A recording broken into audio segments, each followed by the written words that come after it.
Cuaca buruk yang melanda perairan Talaut pada 2 pekan terakhir ini membuat harga ikan pun mulai naik.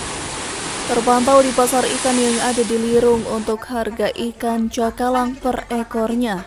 Dari yang biasanya dijual dengan harga Rp10.000 hingga Rp15.000, kini untuk per ekornya dijual dengan harga Rp35.000 hingga mencapai Rp50.000 per kilonya.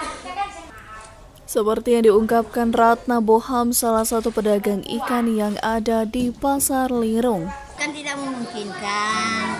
Jadi ini harga ikannya tidak sesuai. Orang biasanya orang ambil 10.000, 12 per kilo. Sekarang 20 sampai 17.000 per kilo. Itu makanya orang jualkan mahal. Orang yang pembeli bersungut-sungut ya sebegitu. Kalau ikan ada air turun, ada air naik, ya toh.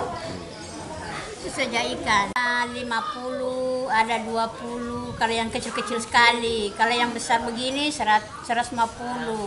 Kalau yang sedang-sedang begitu 50, 40, paling kurang lah 35. Itu saja DP kurang. 51 boleh kurang 45. Soalnya DP pokok 40. Mahal ikan. Soalnya keadaan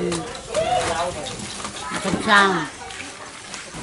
Keduanya mengatakan hal ini diakibatkan cuaca buruk yang melanda perairan Talaut beberapa hari terakhir, membuat nelayan Pajeko yang ada di beberapa wilayah yang di Talaut enggan untuk melaut. Alfred Tumanung melaporkan untuk Kawanua TV.